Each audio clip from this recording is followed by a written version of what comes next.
penangkapan kapal batas. Jadi tidak bisa perkawinan itu didiamkan. Udah jalan saja, ya.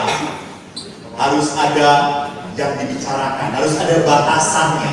Ingat pada saat Tuhan pun di kisah Kejadian mengatakan semua buah pohon taman ini boleh kamu makan buahnya. Tapi pohon pengetahuan tentang yang baik dan yang jahat jangan kau makan. Sebab pada saat kau makan, kau akan mati. Ini batasan. Batasan. Dan apa yang terjadi di dalam batasan itu, rupanya toh ada godaan. Jadi ini manusia. Ada batasan saja bisa jatuh dalam godaan. Apalagi dibebaskan, bisa kebablasan. Jadi sekali lagi, ada batasan saja manusia bisa jatuh dalam godaan. Apalagi kalau tidak ada batasan, maka akan kebablasan. Lihat di sini digoda oleh setan. Setan mengatakan bahwa kamu kalau makan buah pohon pengetahuan yang baik ini tidak akan mati. Justru engkau akan sama seperti Allah. Tahu tentang yang baik dan yang jahat. Dan menarik hati. Akhirnya tergoda. Jatuh. Hawa mengambil dan juga menyerahkan kepada suaminya. Dan pada saat mereka ketahuan oleh Allah bahwa mereka memakan buah yang dilarang, Allah berkata, kamu sudah memakan buah yang kularang. Apa kata wanita? Bukan aku. Allah kan pertama kepada setan. Kata wanita. Wanita langsung mengatakan kepada Adam. Adam mengatakan apa? Hawa, perempuan yang menyuruh aku makan buah itu. Jadi rupanya kejatuhan, kedosaan itu bisa merusak relasi. Tadi dikatakan di dalam kesaksian ini dan ini. Mereka mengatakan pada saat saya akhirnya hanya memikirkan ini yang terbaik, ini urusan saya, akhirnya toh relasi mereka menjadi kering. Jangan pernah lupa setiap panggilan seperti apapun, entah panggilan religius, entah panggilan menikah, ataupun seribat, menuntut the way of life-nya masing-masing. Harus punya jalan hidupnya masing-masing. Saya pun sama di Jakarta seminggu sekali diajak makan oleh keluarga. Kan masa diajak makan nolak haucu bisa. Dan mereka ngajaknya selalu tahu yang enak. Pastur babi panggang bisa enak. Sate empuk. Nah kalau saya setiap hari diajak makan oleh keluarga-keluarga itu, saya akhirnya melupakan teman-teman saya. Serumah. Kehilangan relasi yang berharga dengan teman serumah. Maka sekarang saya belajar kalau diajak, Pastur makan yuk. Berani nggak terima satu paket? Ngajak satu, datang tiga. Langsung yang ngajak, mahal. Besok aja Pastor, ya sudah. Jadi setiap panggilan kehidupan menuntut sebuah cara hidup tersendiri. Sebelumnya saya mau menyapa senior, saya baru sadar ada Pastor Alo. Pastor Alo, halo, selamat malam, terima kasih ya Pastor Alo. Thank you. Tadi karena pas saya ke dalam tidak makan, saya lihat para pastor sudah makan, Pastor Alo rupanya puasa demi saya. Supaya saya lurus. Terima kasih Pastor Alo. Tapi saya ada kekuatan doa dari Pastor Alo. Yang luruskan itu Roh Kudus. Jadi lihat pada saat kita punya cara hidup, tentu cara hidup itu saya lakukan supaya ada tujuan yang bisa tercapai. Jadi saya itu melakukan hidup menjadi seorang imam, punya the way of life-nya, supaya purpose saya menjadi seorang imam itu tercapai. Sama, Anda pun menikah bukan hanya jalan begitu saja, tapi menuntut cara hidup supaya bisa mencapai tujuan yang benar dari hidup perkawinan. Apa tujuan hidup perkawinan? Sudah dijelaskan dalam hakikat yang tertulis dalam kitab hukum kanonik. Yaitu apa? Saya hanya satu aja mengatakan bahwa tujuan perkawinan dari sifat kodrat. Kodrat.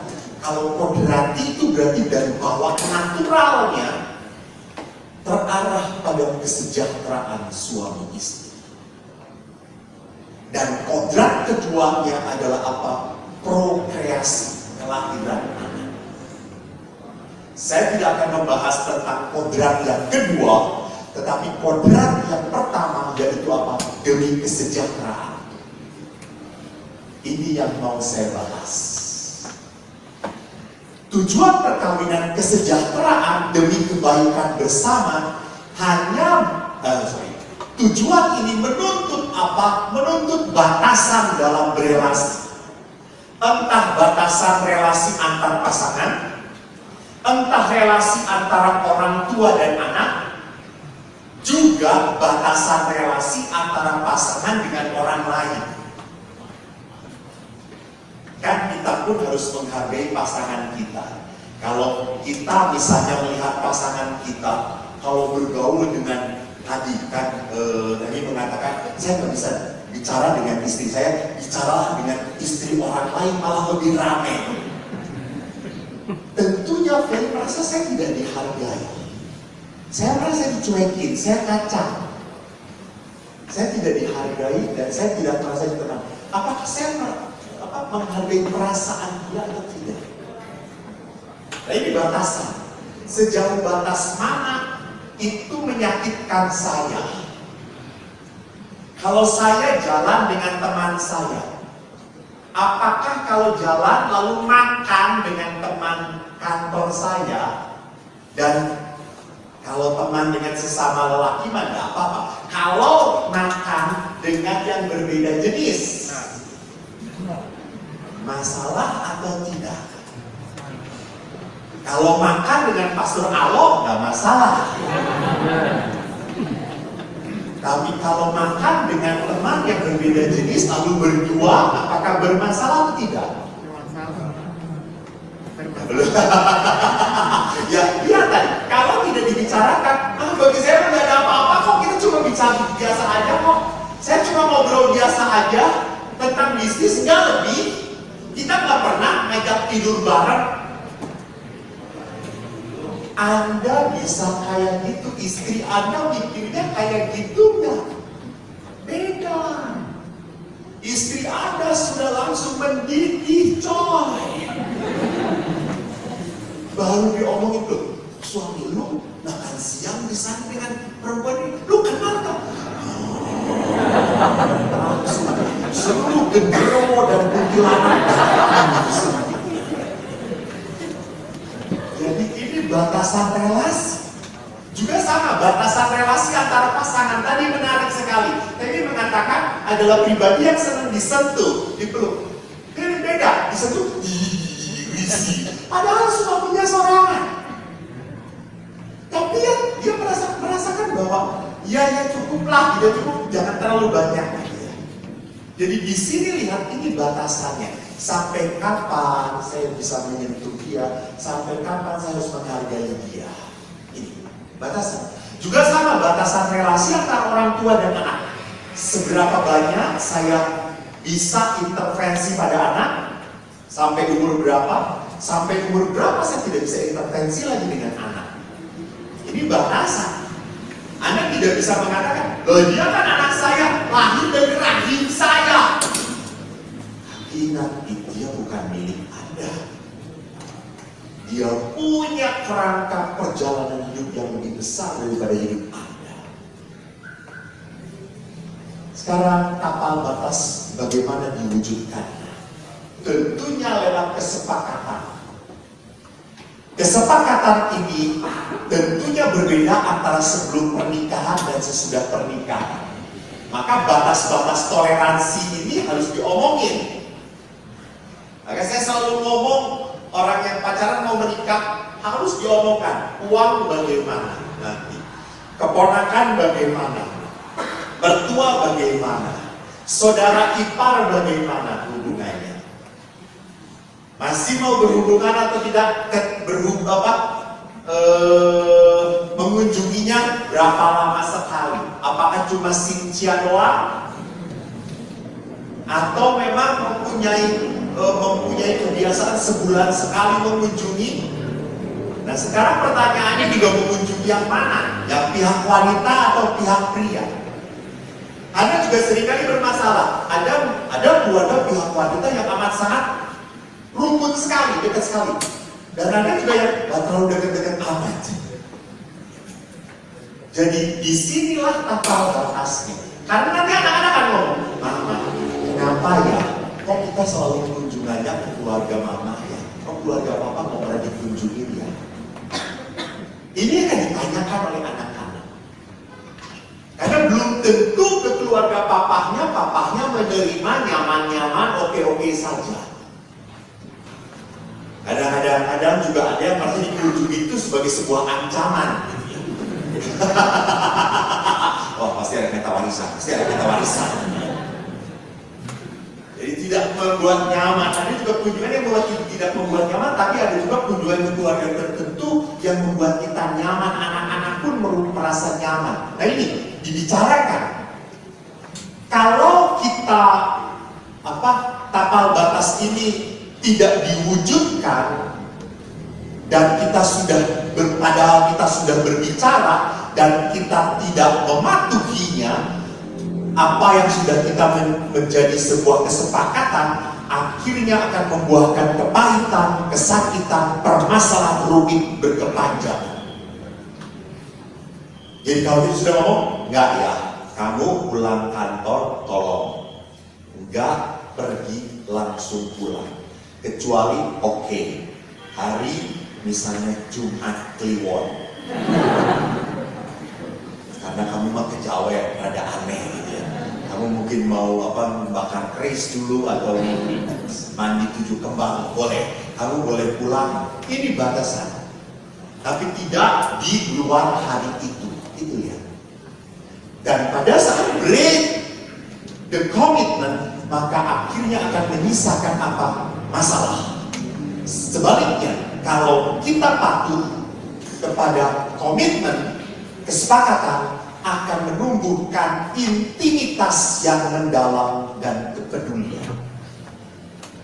Tadi dikatakan tadi, saya akhirnya punya seseorang yang mencintai saya. Saya akhirnya merasakan ada orang yang peduli dengan saya.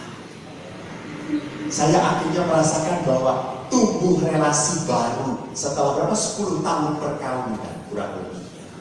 Baru tumbuh relasi baru. Kita lanjutkan bagaimana tantangan membuat tapal batas. Setiap pasangan mempunyai sejarah kehidupan. Jadi belum tentu pada saat diajak bicara pasangan Anda langsung, ya betul, baik, betul. Kenapa? Karena setiap orang yang trik, unik, punya sejarahnya masing-masing. Karena ada orang yang mengatakan, udahlah, ngapain lah, udah jalan kayak gini aja. Banyak sekali pasutri yang mengatakan, sudah jalan gini-gini aja, kenapa harus repot-repot? Kenapa harus sulit-sulit? Bapak, Ibu, saudara-saudariku, untuk mencapai sesuatu yang indah, itu selalu ada di atas. Perlu usaha, perlu sebuah pengorbanan untuk sebuah relasi yang berharga, mencapai titik intimitas tadi. Harus ada sesuatu yang dilakukan. Tadi dikatakan oleh sang suami, Akhirnya saya pun pulang kerja walaupun sudah capek. Saya akhirnya membantu mencuci piring yang tetap dari bau, tetap bau. Dan akhirnya pun sama bangun pagi-pagi nganter anak duaan. Lebih ramai, anak-anak lebih senang rupanya suasana. Ya. Saya akhirnya berpikir, if you pay, you will get something. Jadi kita tidak akan pernah get the most important thing if I don't want to pay. Jadi saya harus bayar dulu, baru saya akan dapatkan sesuatu yang indah dalam perkawinan saya. Jadi kita tidak bisa menjalani perkawinan udahlah gini-gini aja. Maaf ya Bapak Ibu, kalau perkawinan Anda jalankan gini-gini aja, berarti Anda tidak akan pernah merasakan perkawinan sebagai anugerah terindah. Sebelum saya, ini hari apa? Jumat. Hari Minggu yang lalu saya mendoakan suami istri yang berantang 33 tahun perkawinan. Mereka menikah tua. Jadi mereka itu sudah kepala 6 dua-duanya. Istrinya piano suri, duduk di kursi roda tidak bisa apa-apa. Dan istrinya orang Kalimantan sedang berobat di Siloam. Gereja saya itu kebetulan dekat Siloam. Itu hampir seminggu 3-4 kali istrinya harus terapi, bapaknya yang antar kursi rodanya. Habis terapi mereka selalu ke gereja kami. Istrinya senang berdoa di Bunda Maria, diantar berdoa. Dan kemarin pun akhirnya saya mendoakan mereka dalam ibadah. Lalu saya tanya, ibu bahagiakah setelah 33 tahun perkawinan? Ibu ini walaupun pianis sudah mulai bisa berbicara. Dia mengatakan, Romo, saya sangat bahagia sekali. Karena saya punya suami yang sangat melayani saya. Padahal saya sudah tidak bisa apa-apa. Dia itu sebetulnya bisa membuang saya. Bisa. Usaha dia itu hebat sekali, Romo. Tapi dia tidak meninggalkan saya. Dia malah meninggalkan usaha dia untuk ngurusin saya. Romo, saya bahagia. Lalu saya tanya, Pak, kenapa Bapak bisa seperti itu? Romo, saya seperti ini karena apa? Istri saya pun selama saya hidup dengan dia selalu melayani saya. Dia tidak pernah melupakan saya. Saya tuh selalu menjadi nomor 1 bagi dia.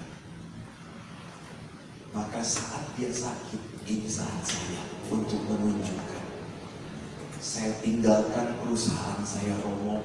Saya urus istri saya. Saya bisa aja bayar orang, Romo, untuk ngurus istri saya. Tapi saya tidak mau. Sehingga pada saat saya doakan itu, suaminya langsung memeluk istrinya. Dan karena saya. Itu dia. Betapa indahnya perkawinan dalam gereja Katolik yang mengatakan apa?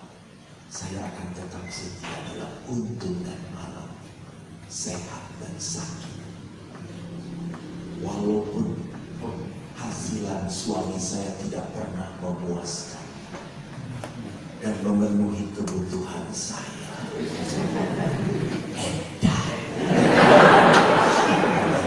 Karena Anda memang betul-betul edan. Jadi jangan lupa bahwa Anda hidup setia dengan pasangan Anda karena Anda edan. Karena Yesus pun pernah disebut sebagai orang edan. Kita pengikut Yesus. Jadi rupanya tapal batas itu akhirnya membuat kita merasa apa? Bahwa hidup saya bersama dia itu harus dinikmati. Dinikmati.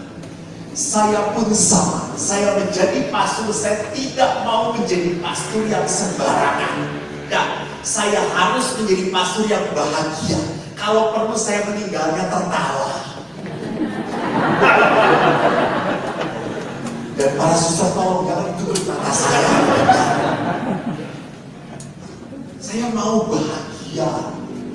Saya mau bahagia. Saya tidak pernah mau menyesali. Tidak pernah mau menyesali. Bahwa kenapa dulu saya menjadi tidak. Karena saya cukup pernah merasa mendengarkan seorang suster yang sudah tua. Suster tua. Suster tua. Saya tanya suster, kalau nanti hidup kedua lagi, nanti suster mau jadi apa? Saya akan menikah saja. Udah tua, masih jorok pikirannya.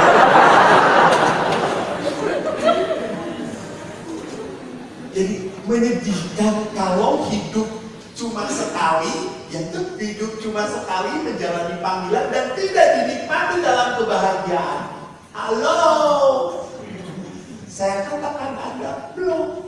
Kalau tersinggung ya nggak apa-apa, memang Anda belum. Sudah hidup sekali, hidup dengan pasangan lalu tidak bahagia. Bodoh. Jadi disinilah perlu triknya, perlu usaha, perlu tadi pengorbanan, perlu mengatakan bahwa saya harus memprioritaskan. Karena kalau tidak pernah diprioritaskan, akhirnya saya tidak akan pernah bisa mencapai sukacita hidup bersama. Perlu kata batas itu. Kita makhluk sosial. Maka kalau kita makhluk sosial, kita itu di mana-mana pun selalu hidup dalam relasi. Dan kalau relasi-relasi itu pun tidak kita batasi, akan merusak tujuan hidup saya. Sama. Saya membatasi relasi saya dengan apa? Saya tidak mau punya IG, saya tidak mau punya Facebook. Saya hanya punya WhatsApp saya pun capek kalau saya buka terus. Karena pada apalagi WA yang di WA ibu-ibu, maaf Bapak Ibu, 99% yang WA saya ibu-ibu. Saya jujur saja. Dan semuanya minta misi seminar. Dan juga minta konseling. Bapak-bapak yang WA saya cuma sesama pastor.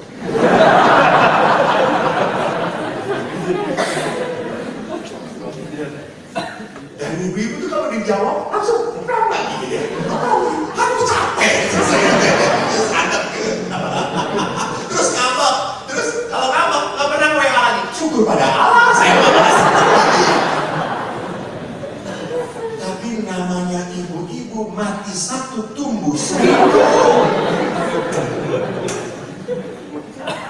Jadi kalau saya tidak mau batasi mati, saya capek memaintain WA. Maka itu sebabnya saya tidak mau punya Facebook, saya tidak mau punya IG, saya tidak punya YouTube sebetulnya. Orang-orang lain yang mengupload renungan-renungan saya, ya silakan. Orang lain yang dapat untuk promo, ya nggak apa-apa lah, syukur pada Allah. Hidup itu harus berbagi. Walaupun dia tidak pernah berbagi dengan saya. Tapi minimal saudara-saudara, karena YouTube ini, maaf bapak-bapak, kemana-mana saya diminta foto bersama-sama. Pastor Alok jarang. Maaf Pastor Alok, kita ada nasib ya Pastor. Memang benar jarang. Benar-benar penuh sakit hati banget.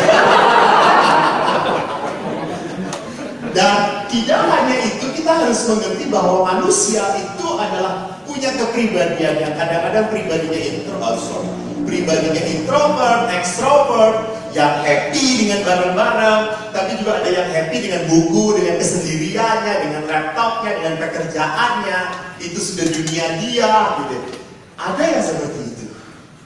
Dan ini sebuah karakter yang membentuk hidup dia, pribadi dia. Jadi itulah sebabnya kadang-kadang kita juga kalau punya suami yang senang kayak gini, sulit sekali untuk ngajak jalan, ketemu. Diajak untuk pergi ke resepsi. Udah mau ngapain lah, capek lah, suruh duduk-duduk. Senyum, capek, gua nggak biasa. Ada yang seperti itu. Tapi ada juga yang sosialita, saudara-saudara. Dari Sabang sampai Merauke, semua disapa, gitu ya. Ya sudah, that is the personality, itu kepribadian dia. Bisa seperti itu. Nah, kita harus memahami. Dan dalam relasi pun kita ada punya gaya bahasa, budaya, kebiasaan masing-masing yang dibawa. Namun yang lebih penting kita perhatikan adalah perkawinan itu menuntut hidup dengan cara baru. Jadi walaupun Anda introvert, walaupun Anda tidak suka ketemu orang lain, please, demi hidup bersama, demi hidup bersama, I must go from the comfort zone. Saya harus keluar dari zona nyaman saya. Dengan alasan demi hidup bersama. Demi hidup bersama. Saya syukur kepada Allah dilahirkan sebagai seorang anak yang kalau makan tidak pilih-pilih. Saya omnivore, segala dimakan. Saya punya teman, itu dia makannya pilih-pilih. Ya kalau diajak makan susah. Makan ini, aduh nggak cocok, ini nggak cocok. Sudah, kita akhirnya selalu kalau ngajak makan dia, kita komunitas, selalu dia yang harus menentukan. Ya sudah, kita ngalah. Karena tujuan makan bersama bukan makannya, but togetherness-nya ini. We're family. Ini yang pentingnya, bukan yang dimakannya. Walaupun tidak suka, tetapi pada saat saya menikmati kebersamaannya, toh itu semua menjadi sebuah kenikmatan yang bisa menggembirakan, menyukacitakan. Demi kebersamaan. Maka hidup bersama pun harus ditata, diatur, disepakati. Nah, bagaimana menyepakati tapal batas? Ada yang strict sekali. Gak boleh ini, gak boleh itu, gak boleh ini. Kamu kalau mau ke sana, ngomong dulu, izin dulu. Bahkan ada istri yang selalu tidak pernah lupa ngecek handphone suami. Dia merasa ada yang kurang kalau tidak ngecek handphone suaminya. Dia bilangnya. Dan suaminya sudah pinjol pulang dijilat-jilat. Hanya sapaan dengan pastor saja yang tidak. Bukan dengan pastor doang toh saya. Tapi dengan cincin ini, dengan cincin sana, digiletin semuanya. Jadi lihat di sini ada yang sering kali hidup dalam perkawinan penuh dengan ketakutan, akhirnya membuat tapal batas yang amat sangat strict, mematikan, menjadi sebuah penjara. Tetapi ada juga yang tidak ada batasan sama sekali. Udahlah, kita kan malu bebas toh. Lu kawin mau bahagia nggak? Mau. Gue juga mau bahagia. Oke? Maka jangan terlalu banyak ngatur. Lu mau diatur? Enggak. Gue juga. Lu mau bebas? Iya, gue juga. Oke. Jadi enak banget saudara-saudara. Kelihatannya, tetapi apa yang terjadi sebetulnya makna hidup bersama hilang. Anda tidak pernah merasakan kehangatan, Anda tidak pernah merasakan rasa sayang. Anda tidak pernah merasakan bahwa saya hidup punya makna. Saya punya karyawan di pasturan, orang tua, orang muslim paling tua senior. Dia suka gotong sampah, daun-daun diplastikin. Orang Sunda, tapi Sunda Tangerang. Saya panggil dia abang. Abang, namun saya berdoa, eta daun jadi duit. Resep tuh abang, resep, naik. Mun loba duit kena abang, mana? Mati gawe di dia. Udah ajar saya alam. Terus saya tanya, Bang, mun loba boga duit sakaru eta kawin deui mah. Kunaon, Bang? Anu aya boga duit mah bisa meuli na naon oge. Awewe datang. Mah, hiji oge ieu.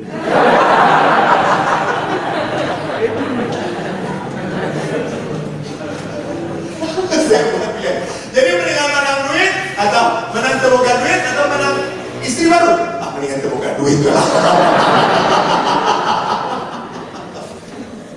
Jadi perhatikan Bapak Ibu bahwa di dalam kehidupan bersama saya harus bisa menemukan makna dari hidup bersama ini. Saya tidak single. Jadi saya single but actually and double gitu, tidak bisa. Saya tidak bisa memainkan dua peran. Berjalan ini hidup dalam perkawinan, kaki kiri, kaki kanan saya hidup sebagai seorang single. Nah, tidak bisa. Saya harus masuk, nyemplung, basah, habis tenggelam di situ. Itulah kehidupan. Cinta perkawinan menuntut sebuah apa? Totalitas. Baru kita menemukan maknanya.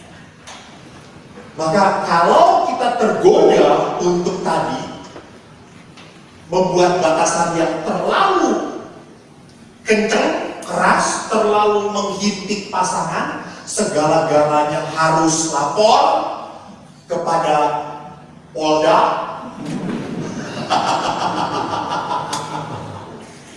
Maka apa, perkawinan itu menjadi berat karena saya seperti kawin dengan agen rahasia. Istri selalu menyelidiki kemana-mana. Tetapi kalau akhirnya saya pun hidup perkawinan bebas, segala-galanya bisa saya lakukan, maka saya akan mengalami sebuah perkawinan yang kering. Kalau kita berada di sebuah perkawinan yang berat dan kering, kita akan muncul godaan. Jadi ingat, semakin relasi Anda tidak intim, kering, jangan lupa godaan makin kencang. Pembantu aja bisa seperti malaikat, mencabut nyawa. Maka tidak ada orang-orang yang mengatakan, "Romo, saya mah kawinnya dengan Cindarong." Namanya Cindarong sebenarnya ikan asin, di mana-mana akan diserang ikan asin kumaha oge. Jadi selama relasi tidak indah, tidak intim, maka godaan akan semakin besar. Jadi kekuatan, maka dikatakan no boundaries, no intimacy. No boundaries, full of misunderstanding. Jadi kalau kita tidak punya batasan, akhirnya apa? Tadi, relasi kita akhirnya cuma tadi, teman sekos saja. Benar. Ada yang bilang seperti teman sekos doang. No boundaries, akhirnya apa? Banyak sekali salah persepsi, salah pengertian. Saya nggak maksudnya kayak gitu, tapi kamu kayak gini. Itu. Saya nggak punya maksud kayak gitu. Ya, tapi kamu melakukannya kayak gini. Wis, Anda sehebat-hebatnya pengacara manapun, jangan pernah main-main dengan namanya emak-emak. Saya mobil, saya juga kalau diserempet emak-emak udah langsung, "Ma, saya berkati." Walaupun dia yang salahnya dan oke, lebih baik saya kasih ke asuransi saja daripada ribut. Tidak akan habis. Sudah capek hati, elek. lebih baik langsung kibarkan bendera putih. Bijaksana itu. Keuntungan membangun tapal batas bagaimana? Pertama, kalau kita punya tapal batas, akhirnya kita punya waktu untuk berdialog. Kita akhirnya mengerti apa yang diharapkan pasangan. Bagaimana kita pun akan peka, tenggang merasa. Bisa merasakan apa yang istriku rasakan. Habis kerja pulang capek, saya banyak pekerjaan. Tapi juga saya tahu istri saya 24 jam bekerja. Maka saya pun harus turun tangan. Memang tidak menjadi beres, betul. Tetapi tetap istri melihat bahwa itu adalah sebuah itikat baik dari pasangan. Cara ekspresi pasangan untuk mengasihi. Dan itu mengakibatkan intimitas emosional semakin mudah dirasakan, dialami. Bagus ya tadi dari sharingnya suami istri. Lihat istri, karena istri hebat, super power, Betawi, petasan merepet. Istri berkata, pada saat suami saya merendah, saya pun akhirnya turun. Ya, benar. So saya berpikir, siapa yang rendah hati?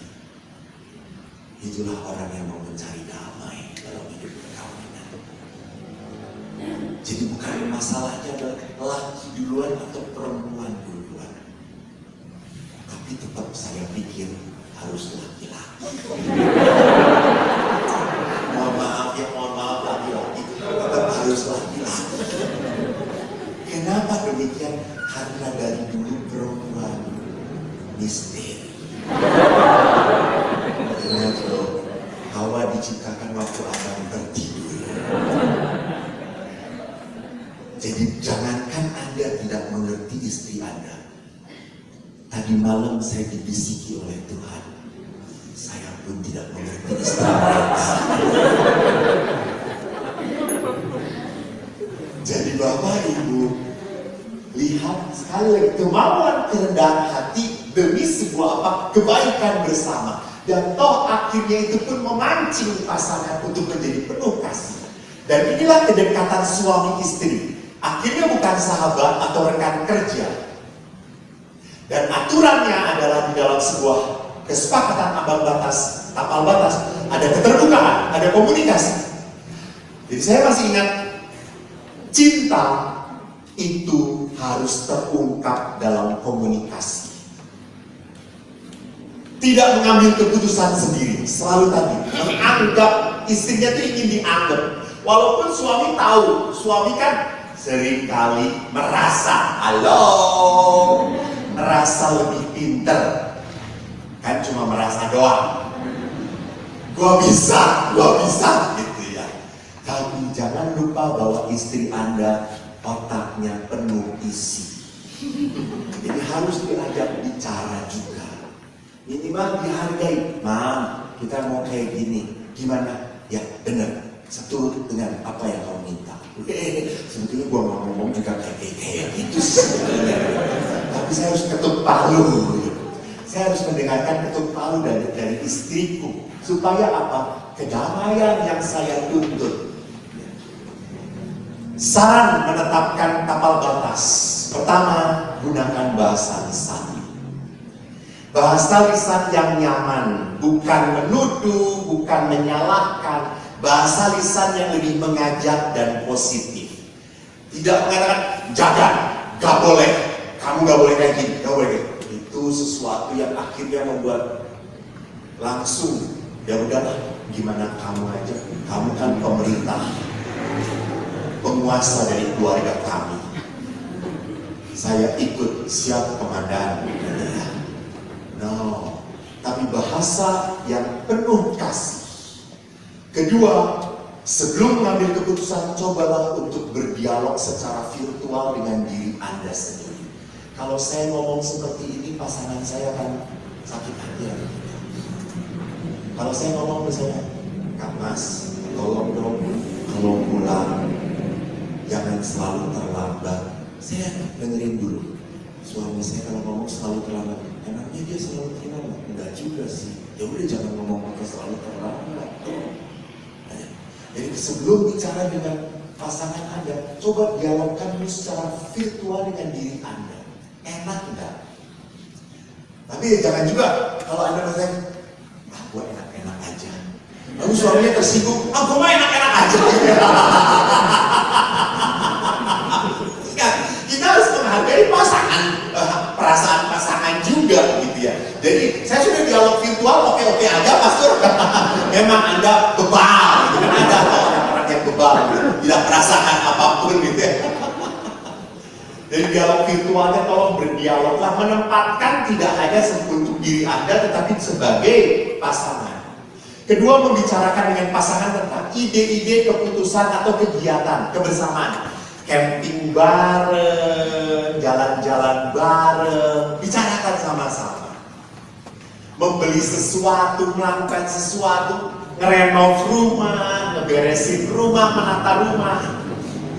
Dan please, jangan pernah melanggar apa yang sudah menjadi sebuah komitmen bersama. Dan kesepakatan ini harus selalu diingat. Untuk apa? Dilaksanakan. Yang terakhir, ini yang menarik bagi saya. Mulailah terlebih dahulu. Tadi, saudara kita, memulai terlebih dahulu. Berinisiatiflah untuk terbuka, bercerita kepada pasangan rendah hati. Kenapa? Karena dengan demikian akan memicu pasangan untuk menjadi baik pula.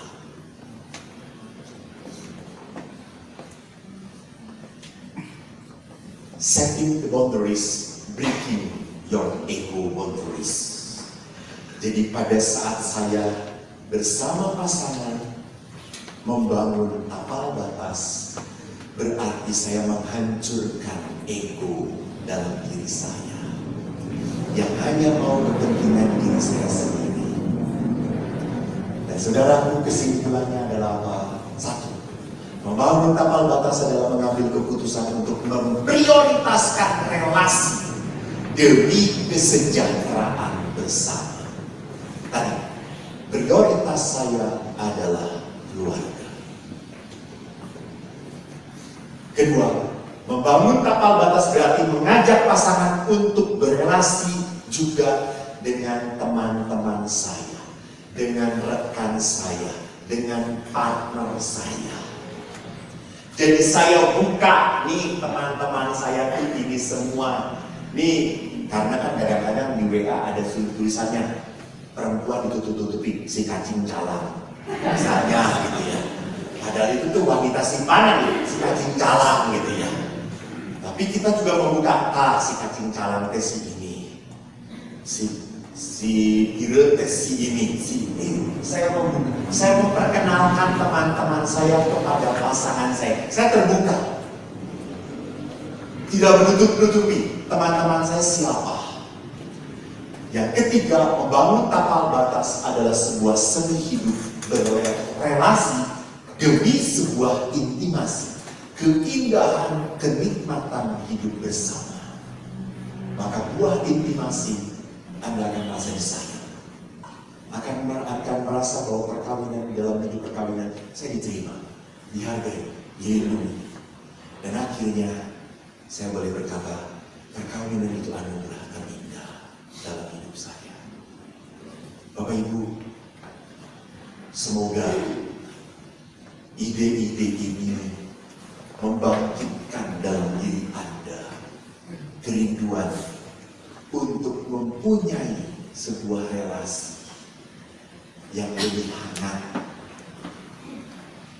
untuk mempunyai perkawinan yang lebih saya syukuri.